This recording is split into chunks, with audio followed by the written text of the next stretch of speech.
Assalamualaikum warahmatullahi wabarakatuh.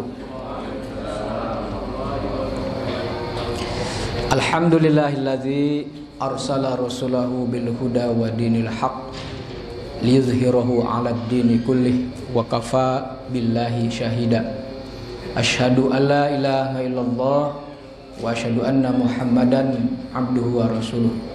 Allahumma shalli wa sallim ala nabiyyina Muhammad wa ala alihi wa ashabihi wa man tabi'ahum ila yaumiddin. Para jamaah kuliah Maghrib Masjid Al-Mubasyirin yang dimuliakan oleh Allah, para pengurus DKM yang saya hormati, dan juga sekalian jamaah yang mudah-mudahan kita semua senantiasa berada dalam keadaan sehat walafiat, senantiasa berada dalam ridha Allah Subhanahu wa taala. Dan kita juga terus berharap mudah-mudahan kajian rutin kita ini kelak bisa menjadi salah satu amalan yang menjadikan timbangan amal baik kita lebih berat. Jangan sampai kita menjadi orang-orang yang hanya luaran saja, ya, cangkang saja yang besar tapi tidak ada isi, hampa.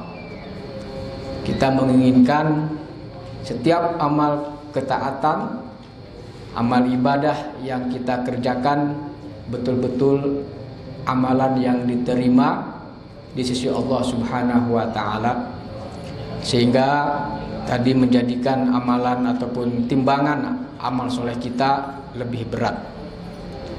Ada hadis Nabi Shallallahu Alaihi Wasallam terkait dengan ini, bahwa nanti katanya akan datang seorang yang berbadan besar, yang berbadan gemuk, ya, pada hari kiamat, tetapi timbangan amalnya di sisi Allah itu tidak melebihi janaha ba'udah, tidak melebihi sayap nyamuk.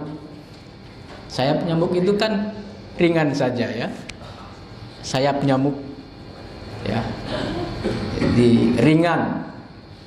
Nanti ada, kata Nabi, seseorang, innahu la ya'ti ar-rajulu al-azim, nanti kelak akan datang seorang laki-laki ataupun seseorang yang bertubuh besar, as-samin, gemuk, ya, badannya gede. Yaumal qiyamah, pada hari kiamat, la yazinu indallah janaha ba'udah. Tapi tadi itu amalan, timbangan amal solehnya itu di sisi Allah tidak sampai seberat sayap nyamuk, berarti kecil saja, hampa. Nah, kita tidak menginginkan, maknanya amal jeleknya lebih banyak. Nauzubillahi min zalik. Kita tidak menginginkan. Oleh sebab itu, setiap amal perbuatan yang kita kerjakan, para jamaah, jangan lupa an-niyah al-khalisah, didasarkan, dibangun atas dasar niat semata-mata untuk mencari ridha Allah. Maka itulah yang pertama kali harus kita kuatkan dalam jiwa kita, dalam hati kita, ya. Karena boleh jadi, ya, nanti ada dorongan-dorongan ataupun faktor-faktor yang lain yang menyebabkan amalannya itu tadi tertolak ataupun sia-sia, ya, kalau diniatkan di luar karena Allah Subhanahu wa taala. Kemudian yang kedua, ya, di antara syaratnya supaya amal kita diterima, ya, dikerjakan sesuai dengan tuntunan syariat, yaitu sesuai dengan Al-Qur'an dan sunnah Nabi Shallallahu Alaihi Wasallam, yang betul-betul diperintahkan dalam Al-Quran ataupun As-Sunnah, ya, kita kerjakan, terutama tata caranya, ya, kaifiatnya harus sesuai, ya. Jangan sampai keluar dari petunjuk yang diajarkan oleh Allah dan Rasulnya. Para jamaah yang dimuliakan oleh Allah, kita akan melanjutkan kajian kita, itu masih seputar macam-macam sangkakala atau trompet.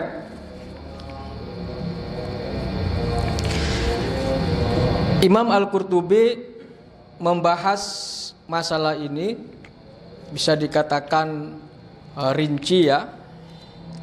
Jadi ada yang berpendapat, yaitu Imam Al-Arabi ya, Imam Arabi ya, yang mengatakan bahwa, mohon maaf ya, Ibnul Arabi ya, bukan imam ya, tapi Ibnul Arabi.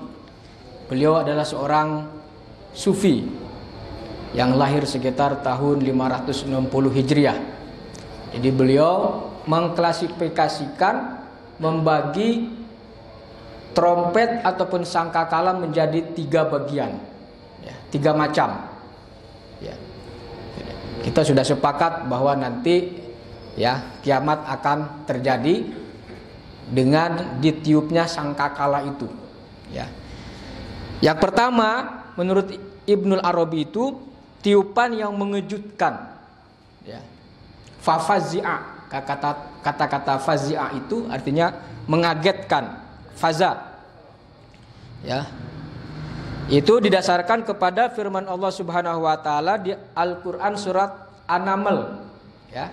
Surat An-Naml ayatnya ayat 87 ya. Nanti bisa dicek ayatnya ya.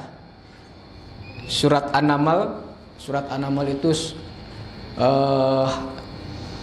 surat yang mengandung makna semut ya. Apa kata Allah? A'udzu billahi minasyaitonir rajim. Wa yauma yunfakhu fis-sur. Fa fazi'a man fis samawati wa man fil ardi illa ma syaa Allah. Wa kullun atauhu dakhirin. Nah, ini jenis pertama, yaitu tiupan yang mengejutkan, yang bikin kaget. Kalau dalam bahasa Sunda ruas ya, yang bikin panik. Nah, itu kata-kata fazi'ah.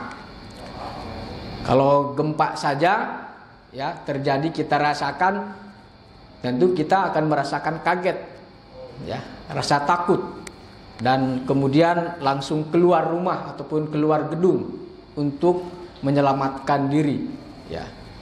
Dan tentunya ya, rasa kaget pada tiupan pertama itu ya, ataupun pada hari kiamat itu lebih dahsyat lagi paniknya ya. Di beberapa keterangan yang lain ya, dijelaskan bentuk-bentuk ataupun macam-macam kepanikan orang itu ya. Bahkan orang tua sudah tidak ingat lagi, tidak mau mempedulikan lagi anaknya dan seterusnya ya. Jadi di surat An-Naml ya, surat An-Naml ayat 87. Wa yauma, dan pada hari itu ataupun ketika hari yungfahu ditiupkan, yungfah fisur pada sangkakala itu, fafazi'a maka kagetlah, terkejutlah, man fis samawati, makhluk ataupun siapa saja yang ada di langit ya, wa man fil ardi, dan juga makhluk siapa saja yang ada di bumi, terkejut ya. Illa masya Allah, illa mangsha, mohon maaf ya, karena di situ menggunakan man bukan ma. Illa mangsha Allah, kecuali orang yang dikehendaki Allah. Maksudnya di situ ada yang makhluk ya, yang tidak terkejut, yang tidak kaget ya atas kehendak Allah. Artinya dia tenang ya. Baik. Ini Al-Qur'an ya. Wa kullun atauhu dakhirin. Dan semua makhluk itu mendatangi Allah Subhanahu wa taala, menghadap Allah itu dakhirin, dalam keadaan menghinakan diri, dalam keadaan merendahkan dirinya. Jadi tidak ada lagi kalau sekarang di dunia ini orang pada angkuh, pada sombong dengan keberhasilannya, dengan kedudukannya, ya, egoismenya, ya, bahkan melakukan kerusakan dengan kecongkakannya. Nanti mereka kelak di akhirat itu kullun atauhu dakhirin. Ya. Mereka semuanya akan datang menghadap Allah Subhanahu wa taala dalam keadaan rendah diri ataupun merendahkan, ya. Tidak ego, tidak sombong. Ya. Karena di situ mereka akan menghadapi yaumul hisab. Ya. Bagaimana nasib mereka ini?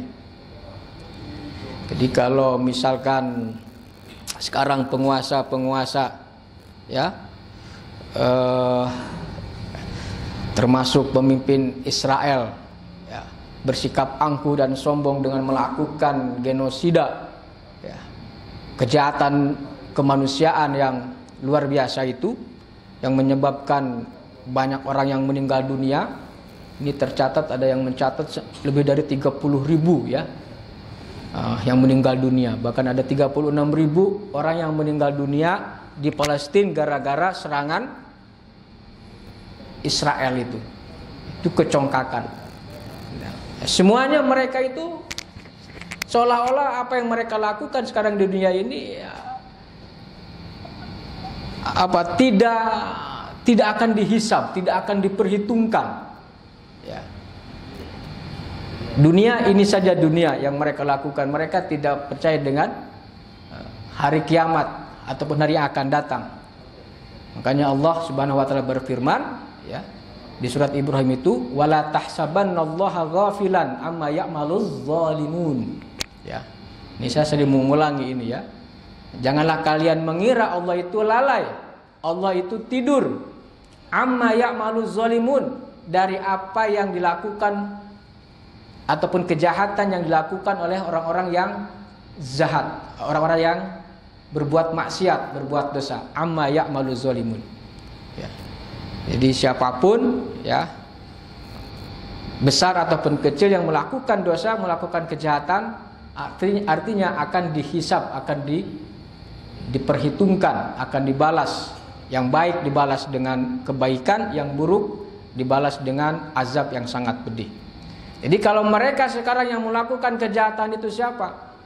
Ya, siapa saja yang nampaknya tenang-tenang, santai-santai saja mereka itu, ya, di dunia hidupnya bahkan barangkali kelihatan lebih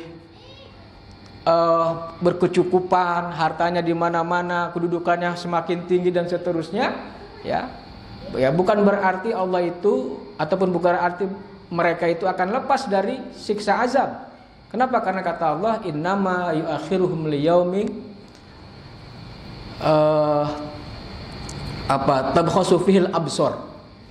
Di mana pada suatu hari nanti, ya, mereka itu juga akan kaget, matanya terbelalak atas azab yang akan mereka rasakan kelak di akhirat. Ya. Para jamaah yang dimuliakan oleh Allah. Jadi nanti manusia-manusia yang dibangkitkan itu, ya, semuanya akan menghadap Allah dalam keadaan merendahkan dirinya, dakhirin. Ya, ada rasa takut, ada rasa cemas. Ya. Kemudian yang kedua, yaitu tiupan yang mematikan. Menurut Ibnu Arabi, ya, itu di surat Az-Zumar, ya, di surat Az-Zumar Allah Subhanahu wa taala juga di situ berfirman, ya, wa nufikha fis-sur, hampir sama ininya, ya, ayat, bunyi ayat, wa nufikha fis-sur, lalu kemudian ditiupkan sangkakala itu, ya, wa nufikha fis-sur fasa'iqa, ya. Kalau tadi fazi'a, ya, kaget.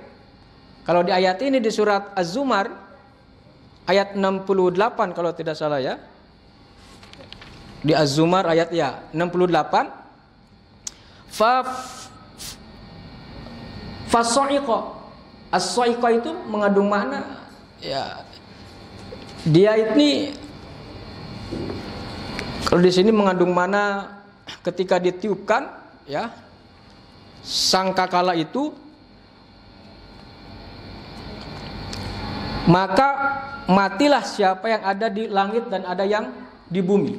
Jadi kata so'iko itu mengandung makna mata yamut, ya, atau membinasakan, ya, membinasakan. Kalau yang tadi fafazi'a, ya, artinya mengagetkan.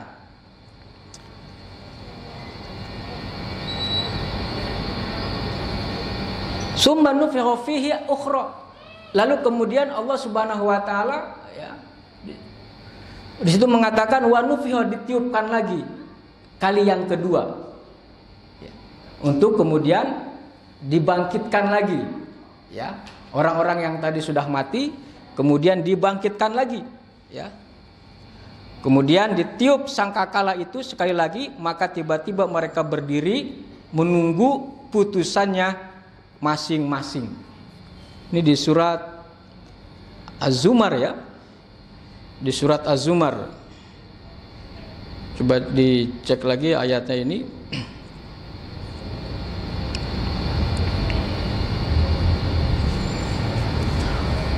Ya, 68, ya.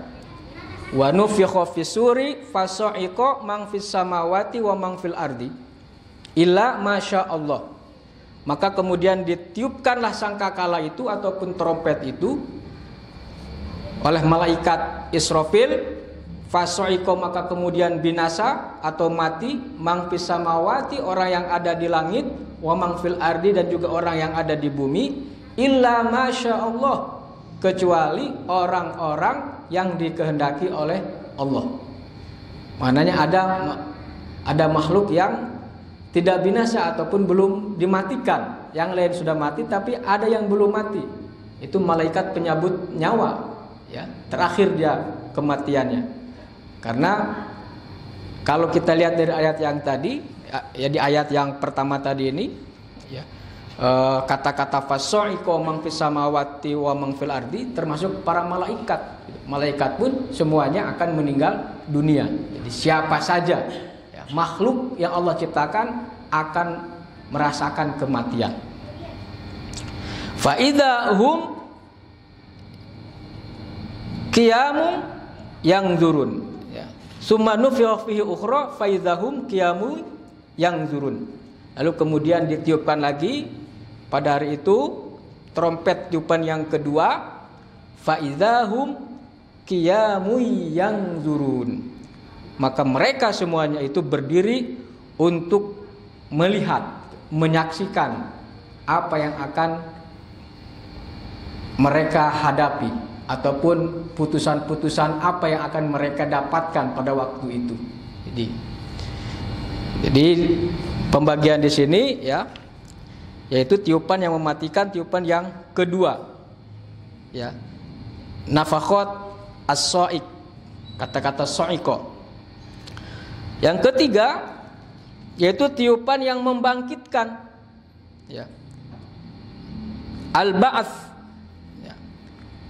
Jadi yang mematikan, yang bahas ini ayatnya sama yang tadi, itu di surat Az-Zumar, ya, ayat 68. Nah, para jamaah yang dimuliakan oleh Allah,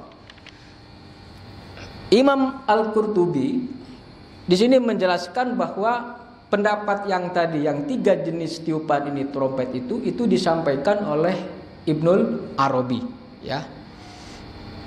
Nah, sementara kata beliau, ada juga yang mengatakan bahwa jenis tiupan itu, karena kita kan berbicara masalah berapa kali sangkakala itu ditiup, ya. Maka ada pendapat yang lain yang mengatakan bahwa tiupan itu terjadi 2 tiupan saja, ya, 2 tiupan saja. Yaitu apa? Yaitu nafakhat as-sa'iq wa nafakhat al-ba'ts, ya. Jadi tiupan yang as-sa'iq yang mematikan, ya. Kemudian yang kedua tiupan yang ba'ts. Ba'ts itu yang membangkitkan. Setelah mati kan dibangkitkan lagi. Semuanya mati, tiupan yang kedua hidup lagi.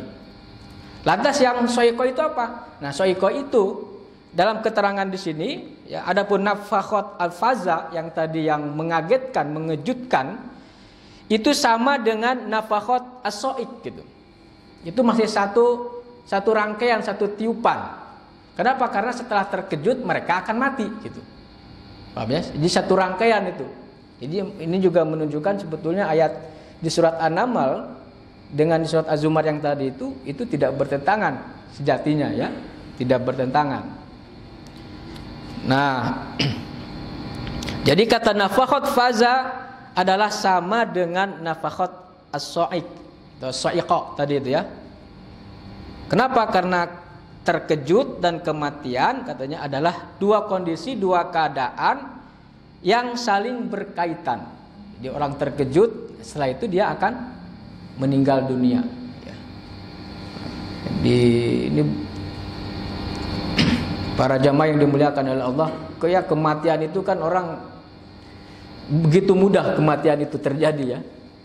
Wallahu alam. Dan belum lama ini ada kasus, ya, seorang atlet bulu tangkis dari Cina itu ketika berlangsung main bertanding, kalau tidak salah lawannya itu orang Jepang, ya. Pertandingannya di Yogyakarta. Itu hitungannya kan hampir sama seri itu, ya, angkanya 11-11 apa 10-10. Tapi ketika mau menerima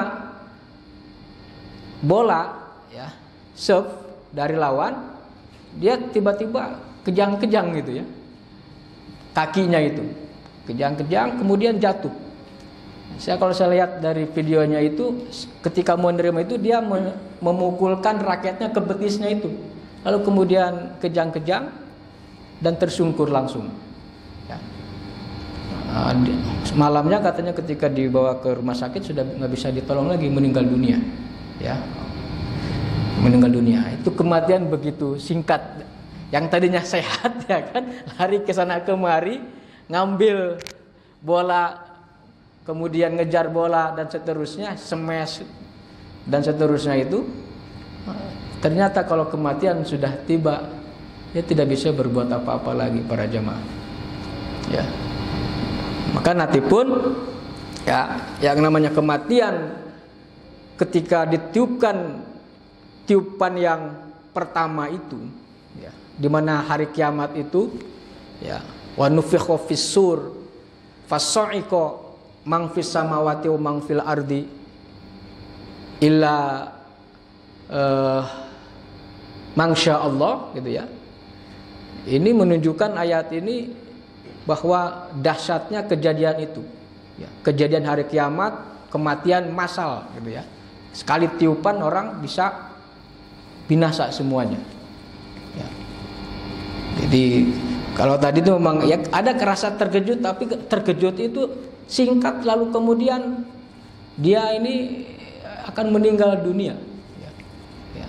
Maka tiupan yang pertama, summa nufikha fis-sur ukhra, ya, nanti dibangkitkan lagi, gitu. Ya. Nah, cuma nanti ada jarak, ya. Di sini dijelaskan berapa jaraknya antara tiupan pertama dengan tiupan yang kedua, ya.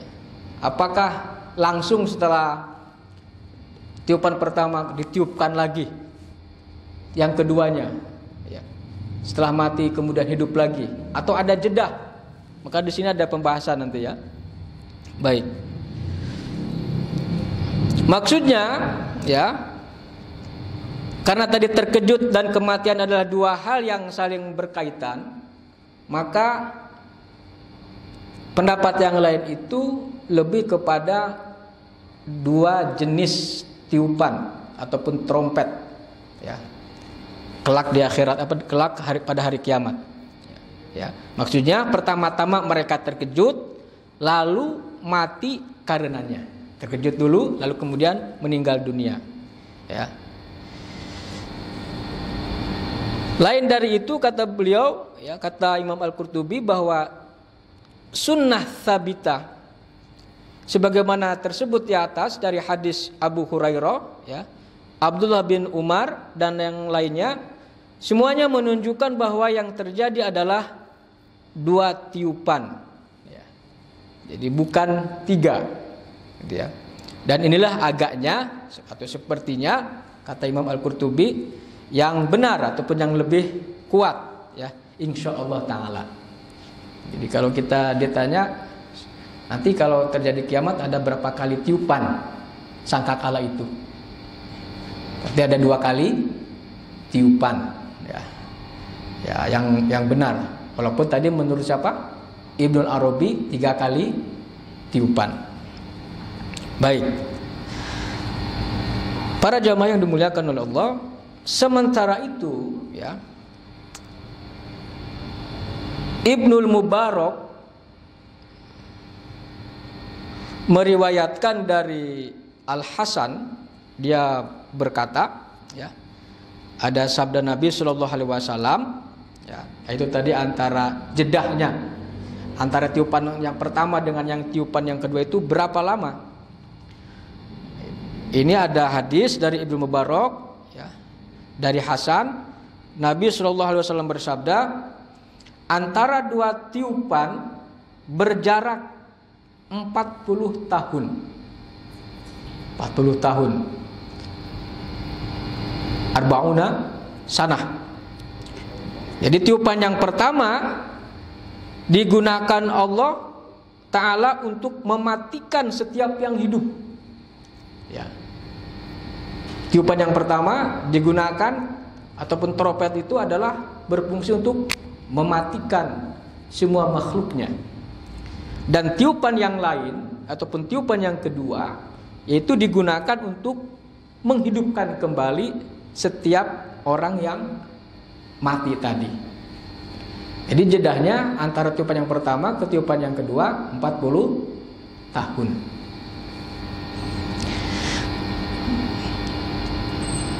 Dan ini diterangkan lebih lanjut, kata beliau, ya, akan diterangkan lagi masalah ini dalam pembahasan berikutnya. Begitu pula Al-Hulaimi, ya, mengatakan semua riwayat itu sepakat bahwa antara 2 tiupan berjarak 40 tahun, yaitu setelah Allah Subhanahu wa taala mengumpulkan jasad-jasad manusia yang tercerai-berai, baik yang ada di perut binatang-binatang buas yang dulu kita sudah membahasnya, ya, di perut binatang-binatang yang ada di air, di ikan-ikan besar, atau di perut bumi, ya, yang terbakar api, ada yang tenggelam dalam air, ya, jasadnya nggak sampai terangkat, ya, nggak bisa diketahui, oleh sengatan matahari, ya, maupun diterbangkan oleh angin sehingga jasadnya itu kemana-mana. Apabila semua telah terhimpun lengkap, ya, dan tidak ada yang tersisa kecuali rohnya saja, maka Allah mengumpulkan semua roh dan melemparkannya ke dalam sangkakala, lalu menyuruh Israfil meniupnya. Nah, begitu sangkakala ditiup, maka Allah melepas roh-roh itu dari lubang sangkakala. Selanjutnya setiap makhluk yang bernyawa, rohnya itu akan kembali kepada jasadnya atas izin Allah Subhanahu wa taala. Maka tadi di ayat di surat Az-Zumar itu disebutkan, ya, sangat jelas di situ, ya, summa nufikha fihi ukhra fa idzahum qiyamu yanzurun, gitu ya. Masya Allah. Jadi setelah tiupan sangkakala yang kedua, maka tiba-tiba saja, ya, mereka itu bangkit, qiyamu yanzurun. Lalu kemudian mereka menanti putusan-putusan yang akan terjadi ataupun yang akan mereka dapatkan dari amal-amalan yang sudah mereka perbuat selama hidupnya di dunia itu. Nah, para jamaah yang dimuliakan oleh Allah, materi ini tentu saja bagi kita sebagai orang yang beriman hal yang sangat penting untuk kita ketahui, ya. Mungkin sebagian di antara kita ada yang memandang kurang penting, tapi bagi kita orang-orang yang beriman, untuk menambah kekhusyuan kita dalam beragama, untuk menguatkan keimanan kita kepada Allah Subhanahu wa taala, maka perkara-perkara yang gaib ini penting untuk diketahui, kita pahami, sehingga kemudian menambah, menguatkan keimanan kita kepada Allah Subhanahu wa taala. Nah, kalau sudah menambah iman itu kan berarti ada semangat untuk terus melakukan amal soleh, itu terus mendekatkan diri kepada Allah Subhanahu wa taala. Di sisi lain juga kita menjaga diri kita dari segala perbuatan-perbuatan yang membawa ataupun menimbulkan datangnya murka Allah. Para jamaah yang dimuliakan oleh Allah, ini kan ada belum lama ini ya, ramai lagi. Sebetulnya pernyataannya sudah lama. Itu dari negeri seberang ya. Ada kritik ya untuk para ustadz yang itu disampaikan oleh Tun Mahathir Muhammad ya, mantan Perdana Menteri Malaysia yang cukup lama juga beliau memimpin ya. Kita mengagumi beliau sebagai seorang pemimpin ya, muslim yang juga dikagumi, banyak jasanya, banyak prestasinya. Tapi kemarin belum lama ini, bukan kemarin ya, belum lama ini ada video yang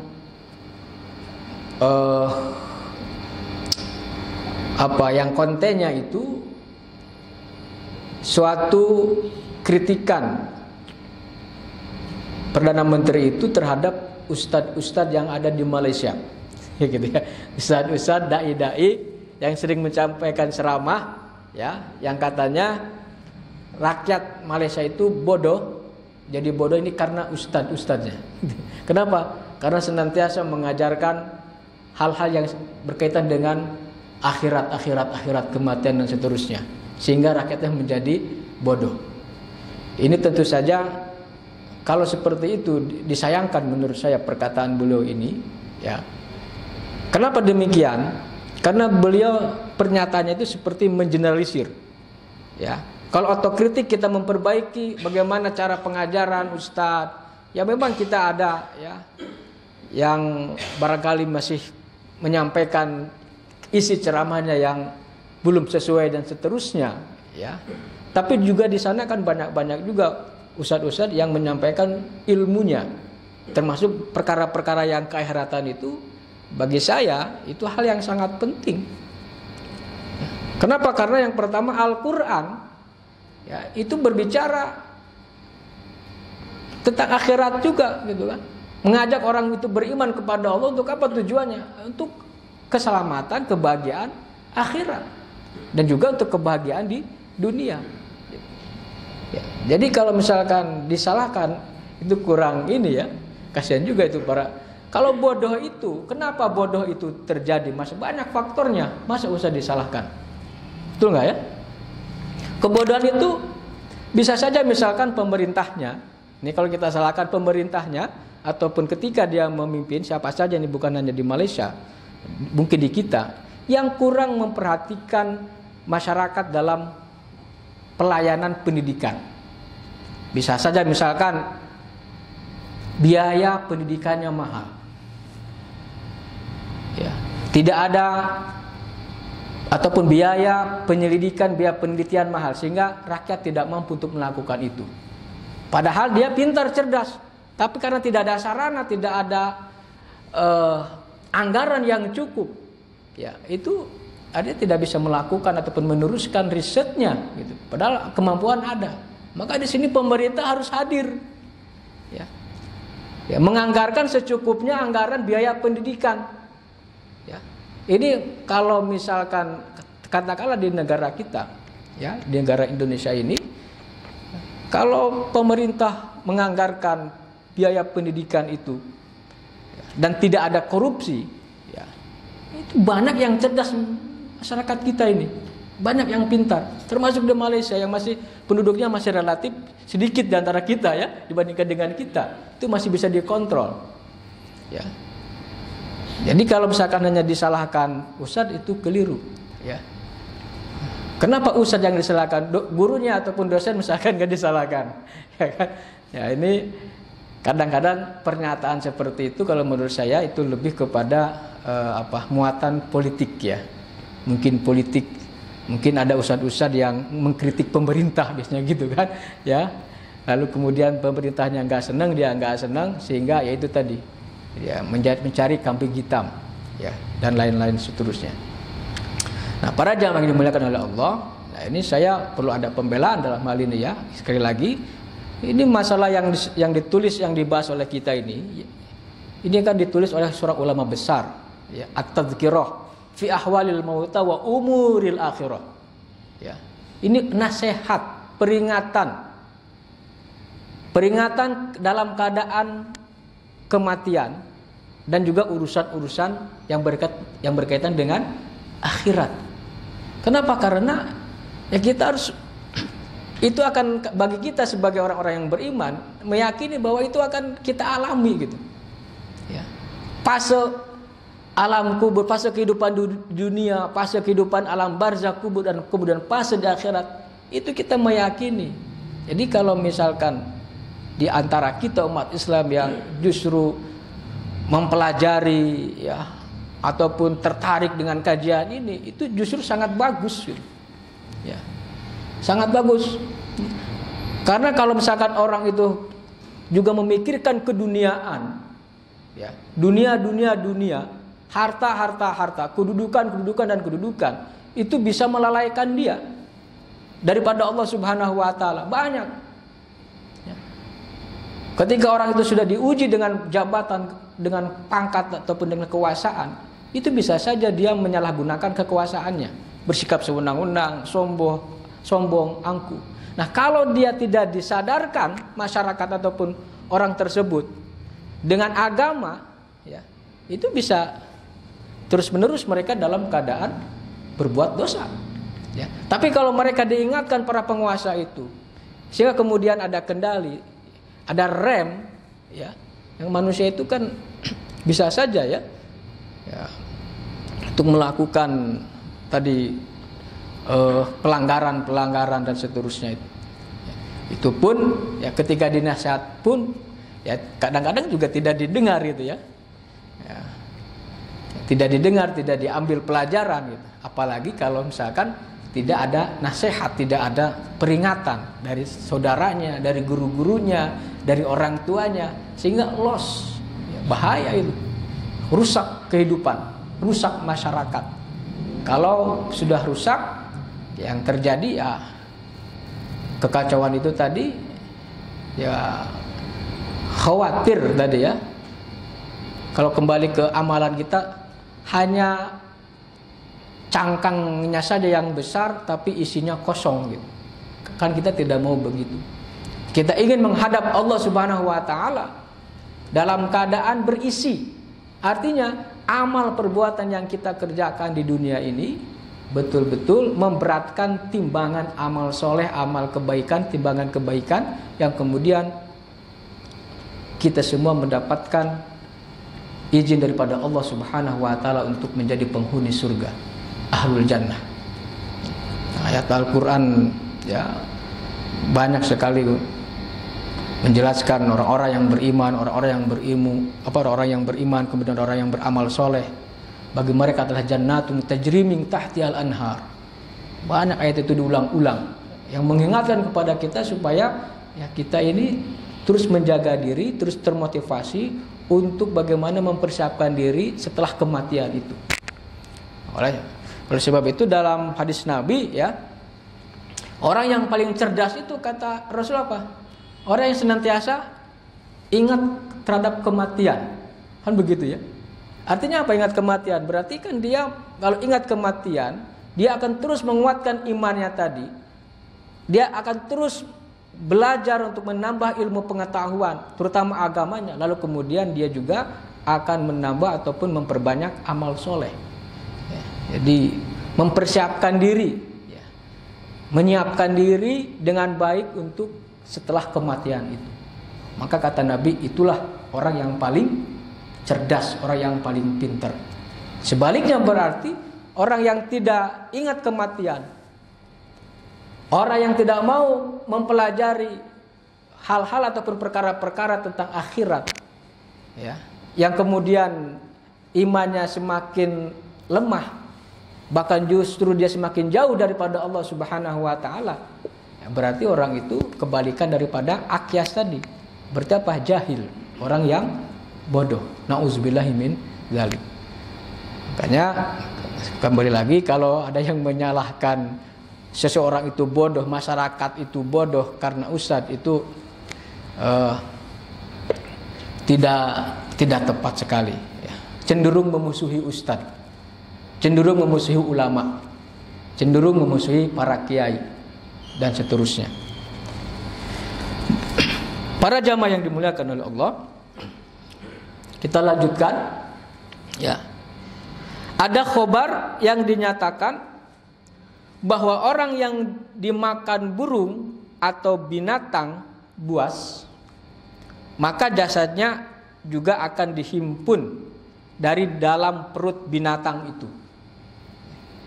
Ya.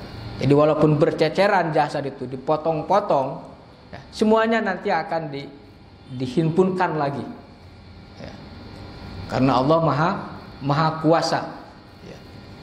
Di surat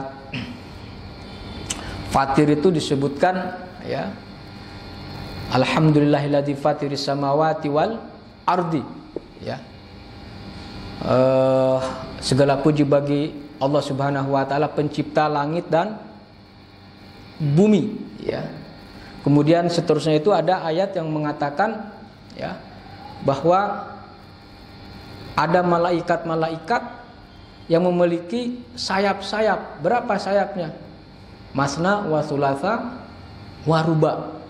Ada malaikat yang memiliki sayapnya 2, ada 3, ada 4. Ya. Kemudian yazidullah, ya, fil khalqi masya Allah. Jadi Allah itu mau menambah dalam ciptaannya itu sesuai dengan kehendaknya. Jadi mudah bagi Allah Subhanahu wa taala dalam penciptaannya itu. Maka ketika Allah menghidupkan kembali tadi ini, ya, menghimpunkan kembali jasad-jasad ataupun potongan-potongan tubuh yang ketika di dunia itu terpencar kemana-mana, kelak semuanya itu akan terhimpunkan kembali dengan izin Allah Subhanahu wa taala. Dan ini sudah kita bahas dulu, ya. Walaupun tadi seseorang itu dimakan oleh ikan, tubuhnya sebagian kemana, ataupun kena sengatan matahari sehingga hangus, gitu, ya. Termasuk yang sekalipun orang itu nanti dibakar kematiannya, cara jasadnya itu kematian, kalau kita akan dikubur, ya, walaupun dibakar sampai jadi debu lalu kemudian dibuang, itu semuanya juga akan dihimpunkan oleh Allah Subhanahu wa taala, terhimpunkan lagi, ya. Lalu kemudian, ya, tadi ditiupkanlah roh, ya, lalu mereka dibangkitkan. Fa idzahum qiyamun yanzurun. Baik. Nah, ketika ada khabar itu, ya, jasadnya akan dihimpun dan di dalam perut binatang itu. Demikian juga menurut riwayat Az-Zuhri dari Anas, dia berkata bahwa Rasulullah Shallallahu alaihi wasallam itu melewati Hamzah, berpapasan Hamzah, ya, pada perang Uhud. Setelah jasadnya itu dipenggal-penggal dan dirobek-robek. Jasad bin Abdul Muthalib ini kan paman Rasulullah, ya. Ketika perang Uhud itu beliau syahid. Dan kafir Quraisy itu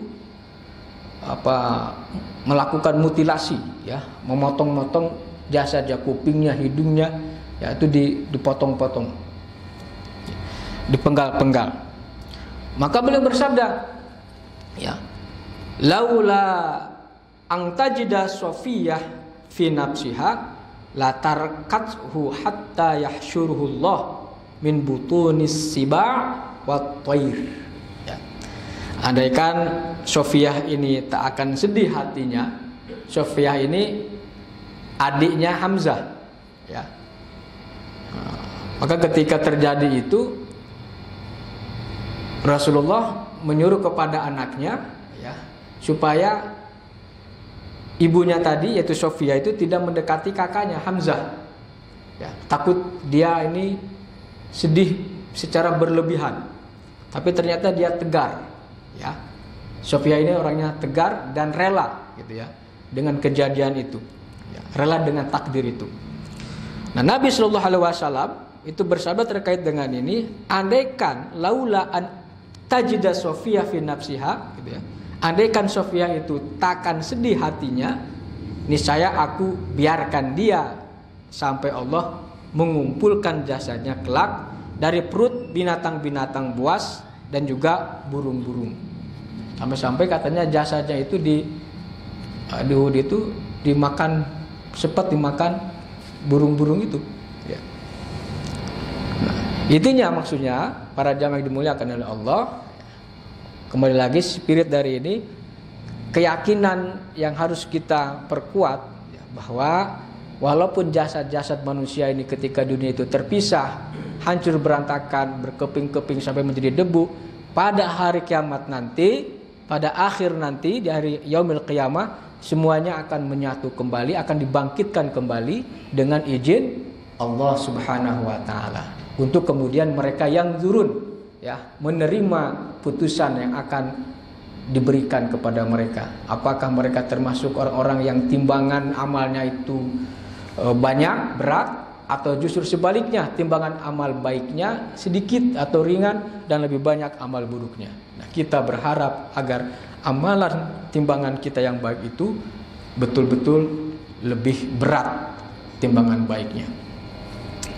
Para jamaah yang dimuliakan oleh Allah Subhanahu wa taala ya.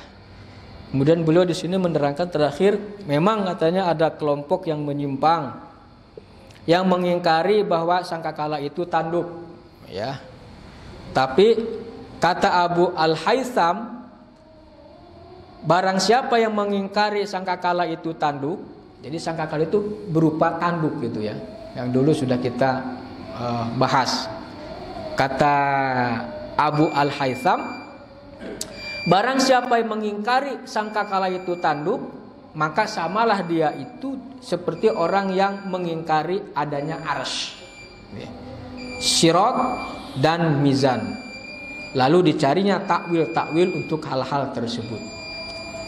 Ini menunjukkan para jamaah yang dimuliakan oleh Allah Subhanahu wa taala, pentingnya juga kita mempercayai hal-hal seperti tadi itu. Oh, berarti misalkan ada tiupan ya, ada sangkakala ya, kemudian bentuk trompet itu seperti tanduk dan seterusnya ya. Adanya aras, adanya sirat, adanya mizan, adanya hisab, adanya surga, adanya neraka dan seterusnya. Ini menunjukkan bahwa kita harus mempercayai, meyakini perkara-perkara akhirat tersebut ya.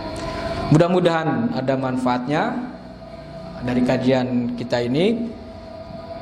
Kita tutup dengan membaca lafaz kafaratul majlis, subhanallah wa bihamdika asyhadu an la ilaha illa anta astaghfiruka wa atubu ilaik.